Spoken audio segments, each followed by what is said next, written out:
What's good, everybody? This is Robo from Old Bark back with another college football video, and today I'm bringing you my conference championship picks. Last week we finished with another great week going 52-13 picking winners, and another strong positive week against the spread going 38-25-2, 13-6 in the toss-up games, which are any spread of 4 points or less. Taking a look at the final regular season record, I did a pretty solid job this year, my first year tracking picks. So let's hope I continue that here this week. But before I get into the picks, I'd like to let you all know I will be doing bowl picks as well once all those games are announced and I have a bit of time to take a look at each matchup. So stay on the lookout for that next week, and let's go ahead and get started. Kicking off championship week Friday night, we've got the Conference USA title with New Mexico State playing at Liberty. Liberty won this matchup at home way back in week 2, 33-17, but both teams have improved quite a bit since then, as we've seen over the course of the season. In that game, New Mexico State had a lot of success on the ground, much like the rest of the season, but struggled with ball security turnover 3 times on the day, and Liberty was able to take advantage. Since then, Caden Salter has been absolutely phenomenal for Liberty. A pretty weak schedule overall, but a huge blowout road wins over Jacksonville State and Western Kentucky helped prove their case as a top 25 team. This game should be a good one. New Mexico State proved they can stick to their identity and move the football against an SEC opponent. With that said, I think Liberty is going to be able to throw the ball in times of need enough to win this one, and they're hosting this championship game, so they should feel more comfortable if they get in tight spots throughout this game. I think this one's a bit closer than the Week 2 matchup, but I've got Liberty by a 31-24 final score. On to arguably the best game of the week, the Pac-12 Championship. Oregon versus Washington from Allegiant Stadium in Las Vegas Friday night. Washington won this matchup 36-33 in Washington earlier this season, an incredible game. But since then, Washington's looked sluggish a bit, remaining undefeated over the last 6 games, but with the largest margin of victory beating just 10 points over USC. And Oregon's been dominant, with their closest matchup being a 9-point win over that same USC team. All signs point towards Oregon in this one, as it's hard to beat a team twice in a season, especially when they're just as good as you or as hot as Oregon's offense has been. But when you have a guy like Michael Penix, I think you've got a shot against anyone. He's going to be the X factor here, as he just hasn't looked the same since that Oregon game where he suffered a rib injury. And now's the time for him to re-elevate his play back to that Heisman level that it once was. If Penix is on his game, with a guy like Rome Odunze on his side, I think Washington can keep this game close and may have a shot to win it late. But based on what we've seen in recent weeks, and just the fact that the first matchup was so close in Seattle, I'm going to take the Ducks to win this one and head to the college football playoffs 38-31. This would be a huge opportunity for Bo Nix to seize that Heisman Trophy and get the Ducks a chance at a national title this season. Now on to Saturday, starting at noon, we've got the Big 12 title between Texas and Oklahoma State from AT&T Stadium, home of the Dallas Cowboys. These two teams have not played yet, but have some similar opponents on their schedule, most notably Oklahoma, where Texas suffered that heartbreaker and Oklahoma State won a few weeks later. But at the same time, Texas beat Iowa State in Ames, and Oklahoma State lost in the same stadium in late September. Based on recent play, though, Texas entering this one as big favorites makes sense, as Oklahoma State struggled in their last 3, with close wins over Houston and BYU after a blowout loss at UCF. And Texas coming off an absolutely throttling win over rival Texas Tech. With how hot the Texas offense looked, Oklahoma State absolutely cannot turn the ball over if they want to have a shot here. If they get down big early due to ball security and they allow Texas to keep rolling, it'll be over before they know it. But if they make Texas play a full 4 quarters and get Texas to falter late like they have several times this year, I like their chances to keep this one within 2 scores. This game is typically close, with the last double-digit decision coming all the way back in 2016, and I think we get another solid matchup here, but I'm going to take Texas to give themselves a shot at the playoffs with a 34-24 final score.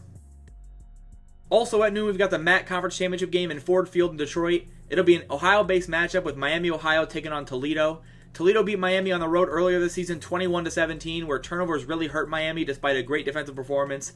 This one will be played with a different quarterback, though, as Avion Smith has been the guy ever since that game in Week 8 where Brett Gabbert went down with a season-ending leg injury. Avion Smith has not been great so far, barely completing over 50% of his passes and just a 3-2 total touchdown to interception ratio. He does provide some rushing ability, but he's been held in check thus far, so Miami's going to have to rely on their defense to put themselves in position to score in this one, which they've really done all year, as they've got the 8th best defense in the country in points allowed and are top 25 in total yards as well.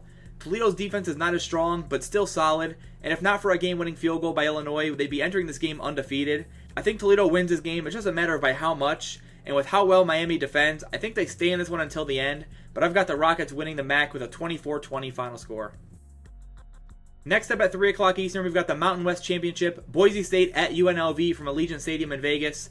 These teams did not play in the regular season and honestly look pretty evenly matched looking at similar opponents, besides San Jose State, where UNLV may have got caught looking ahead to this one. Boise State has looked really good ever since firing Coach Avalos mid-season, putting up over 400 yards of offense in each of their last 3 games. The run game's been exceptional with Ashton Jeanty and George Holani back for Boise, but Taylon Green still has not been reliable whatsoever in the passing game. And if UNLV wants to win this game, they're going to look to make him beat them with his arm. Their pass defense hasn't been great this season, but it's a better strategy than letting Boise run all over you. And on the offensive side of the ball, Jordan Mailata should be able to have success through the air to keep UNLV alive, as Boise State ranks among the worst pass defenses in the country this season, giving up over 250 yards a game through the air.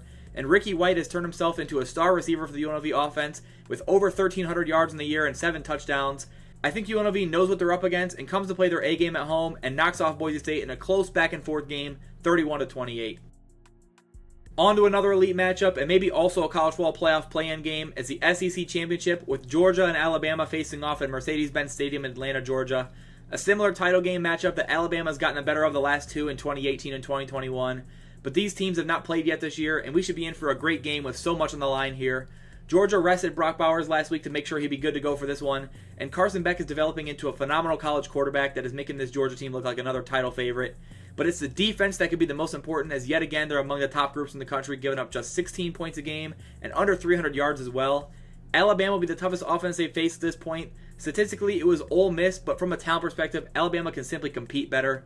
Jalen Milroe is a freight train at quarterback and can change a game with his legs, and has a strong arm as well. There's a lot I like about him, and personally I hope he wins this one, but I would not be surprised to see him struggle this week, as he has not faced a team to the caliber of Georgia outside of Texas in week 2, which didn't go well at all for him. He's grown a lot since then, but Georgia flat out gets after you, and I think he'll need to be nearly flawless to win this one, and I don't see it happening just yet. I like the Bulldogs to win and cover 31-20.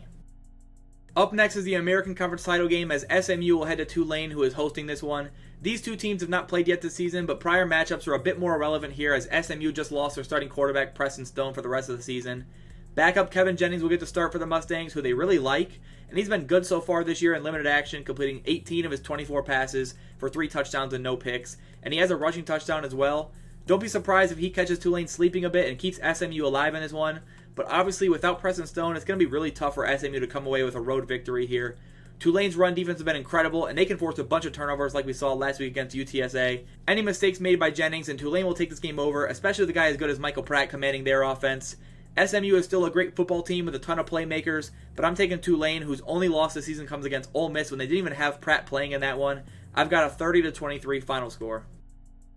The last 4 o'clock game of the day is the Sun Belt Championship, as Appalachian State heads out to the hosting Troy Trojans. These two have not played each other this season, but we could be in for a great game, as both offenses match up pretty well with both quarterbacks coming off great years. Defensively, Troy has been a much better side over the entire year, as they rank towards the top of the entire country in yards allowed and points allowed per game.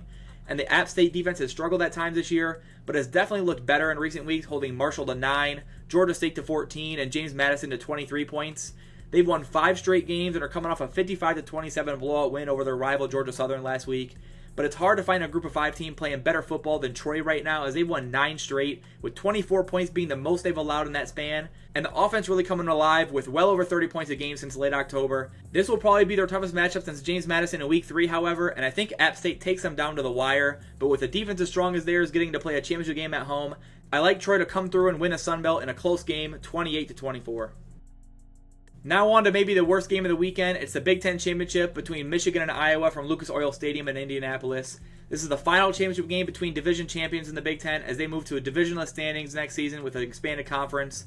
A much-needed change, as the Big Ten West still has not won a single matchup since divisions became a thing. As for the game, this has a chance to be an absolute slaughter, as Michigan's getting Jim Harbaugh back on their sidelines, and they may have some bad blood with the Big Ten as they look to make a statement before they get handed their trophy for the 3rd straight season. The mismatch between their defense and Iowa's offense is massive, and a big reason for such a low total, as the Michigan offense will likely find ways to score on Iowa, as we saw Penn State do earlier in the year. The only thing that gives me a bit of pause here is the fact that Michigan quarterback Cade McNamara is on the Iowa sidelines now, and he may have a bit of info to give the Hawkeyes, although I'm sure Michigan's aware of that. I also will say, with the size of this game, I don't think Iowa gets completely shut out here. They should score at least 3, and just 1 turnover could lead to more points, but I'm going to go with a 34-3 final score for the Wolverines. And finally, on to the final matchup of the week, and a super important one at that, the ACC Championship between Florida State and Louisville from Charlotte, North Carolina. This is the first meeting between these two teams this season, and this is much more interesting now than it could have been, as obviously Florida State will be without Jordan Travis, as Tate Rodemaker will start again after he beat Florida last week. He left that game late after a hit to the head, but was able to return and should be good to go here. And I thought he made some solid throws that game last week, which may show he can get the job done here against a solid Louisville team coming off a rough loss to Kentucky, where I'd assume they just got caught looking ahead, as I said may happen last week. So I don't put a ton of stock into that loss being a big deal for this matchup. Louisville knows they've got a shot to play a spoiler here and should come out ready to play for a title, but I think Florida State has proven this team is more than just Jordan Travis, as although not the same, they still have elite weapons in Keon Coleman, Trey Benson, Johnny Wilson, and a great defense led by Jared Verse, and they still control their own destiny and should be ready for this one. I think this one will be close and could come down to a final drive for either team, but I like Florida State to take this one 30-24 as they secure a spot in the college football playoffs.